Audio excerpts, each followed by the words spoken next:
Confined space attendant का काम क्या होता है? कन्फाइंड स्पेस अटेंडेंट का काम रहता है कि कौन एग्जिट कर रहा है, कौन एंट्री कर रहा है, उसको देखना और उसको एक लॉक सीट मेंटेन करना। ठीक है। कन्फाइंड स्पेस के एग्जांपल्स क्या क्या हो सकते हैं? क्या क्या कैसे हम पहचानेंगे उसे कि ये कन्फाइंड स्पेस है? एग्जांपल्स। पहले तो सर उसमें एक्सेस एंड इग्रेस एक ही होगा, एक ही रास्ते से जाएंगे, एक ही रास्ते से आएंगे। अब वहाँ पर दूसरा कोई रास्ता नहीं रहेगा। मान लीजिए ट्रेन, उसके बाद कोई भी पीठ हो सकता है। उसके बाद कोई भी सिलो वगैरह ये सब हो सकता है। ठीक है। ब्लास्ट फार्नेस मतलब फार्नेस वगैरह जो भी रहता है, आपका टैंकर भी हो सकता है। ठीक है। अच्छा, जो कन्फाइंड स्पेस होता है उसमें कुछ हजार्डियस एक्टिविटी के बारे में बताइए। कौन से हजार्डियस एक्टिविटी होते हैं? First of all confined space में आपका ऑक्सीजन का इनरिचमेंट, ऑक्सीजन का डेफिशिएंसी हो सकता है, एक्सट्रीम टेम्परेचर हो सकता है, सफोकेशन हो सकता है, फायर एंड एक्सप्लोजन हो सकता है। उसके बाद poor illumination, poor ventilation.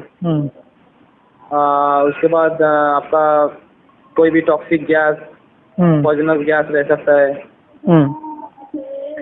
H2S क्या होता है? H2S आपका H2S मतलब कि हाइड्रोजन सल्फाइड। तो हाइड्रोजन सल्फाइड एक बहुत जहरीला गैस होता है, ऑडरलेस एंड कलरलेस होता है। मतलब आपका अंडे मतलब टूटा हुआ अंडे का जिस तरीके का स्मेल आता है, H2S का, सड़ा हुआ अंडे का, तो H2S का स्मेल मतलब उस तरीके का जैसा ही रहता है। ठीक है। अच्छा, जो एक्सीडेंट रिपोर्ट होता है वो कौन बनाता है? एक्सीडेंट रिपोर्ट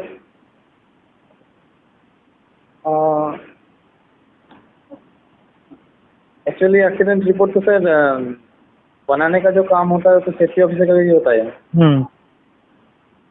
ठीक है। तो एक्सीडेंट रिपोर्ट हम लोग क्यों बनाते हैं? इसका क्या यूज होता है? किस लिए बनाते हैं? एक्सीडेंट रिपोर्ट बनाते इसलिए क्योंकि मान लीजिए आज जो एक्सीडेंट हुआ उसका अगर हम इन्वेस्टिगेट नहीं करेंगे, अगर उसको हम रिकॉर्ड नहीं करेंगे तो फ्यूचर में कोई एक्सीडेंट दोबारा भी हो सकता है। ठीक है।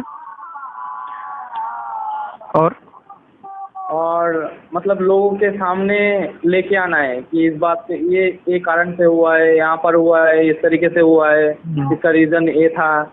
इसलिए हम एक्सीडेंट को मतलब एक्सीडेंट का जो रिपोर्ट आता है वैसे रिकॉर्ड करके रखते हैं, उसे मतलब मैनेजमेंट के सामने पेश भी करते हैं। और जिस डिपार्टमेंट में होता है उस डिपार्टमेंट को भी लेके बैठते हैं, तो उनको उन लोगों को बताते हैं इसलिए हुआ, क्या कैसे हुआ और इसका कंट्रोल मेजर क्या हो सकता है, हम फ्यूचर में इसका मतलब इसको कैसे इम्प्लीमेंट कर सकता है ताकि दोबारा एक्सीडेंट ना हो इसी तरीके से। सही बात। अच्छा, रेडियोग्राफी क्या होता है? Radiography sir I don't know, radiography के ऊपर मेरा नॉलेज नहीं है। ठीक है। अच्छा, ये बताइए हजार्ड और रिस्क को आप कैसे डिफाइन करेंगे? इसको differentiate. Hazard means anything that has the potential to cause harm, injury and damage to property and environment। मतलब जिस चीज का कुछ क्षमता हो क्षति पहुंचाने के लिए उसी को हैजर्ड कहते हैं। और रिस्क आपका ये risk is the chance of probability occurring from the hazard. मतलब हैजर्ड से जो चांस रहता है, जो प्रोबेबिलिटी रहता है उसी को ही रिस्क कहते हैं। मान लीजिए ग्राइंडिंग मशीन, मोल्डिंग मशीन एक हैजर्ड है। तो ये सब चीज से जो मतलब खतरा है, उस खतरे से क्या क्या रिस्क है उसको आइडेंटिफाई करना पड़ता है।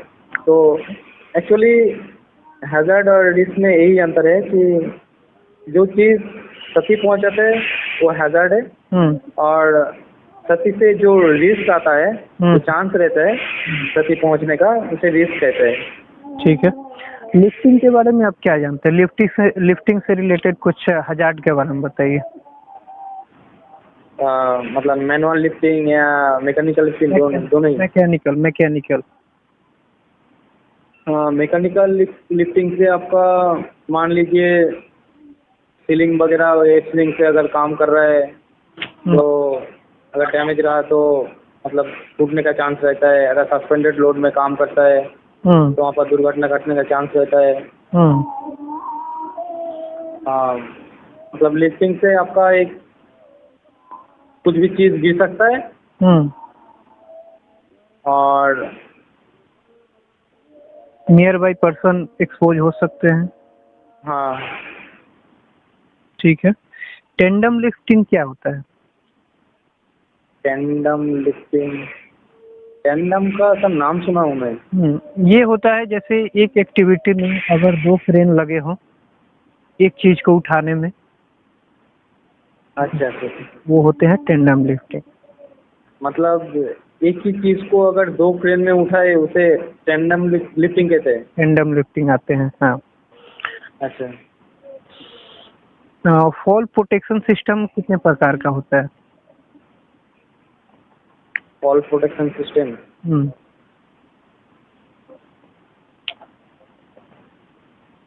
ये सर आपका फॉल अरेस्टर। हाँ ठीक है। उसके बाद रिट्रैक्टेबल फॉल अरेस्टर ये सब आता है। Fall arresting system, fall protection system कितने प्रकार का होता है? एक तो आपका गार्डरेल हो जाएगा। अच्छा। नेट आ जाएंगे और PFAS यानी पर्सनल फॉल अरेस्ट सिस्टम जिसे बॉडी हार्नेस बोलते हैं। ठीक है। फायर के बारे में कुछ जानते हैं? हाँ सर। हाँ, क्लास ऑफ फायर बताइए क्या होता है? क्लास ऑफ फायर आपका 5 टाइप का फायर है।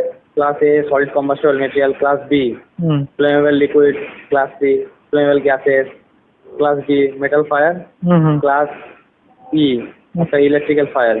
6 टाइप का। और एक भी फायर है आपका किचन फायर, क्लास के और एफ।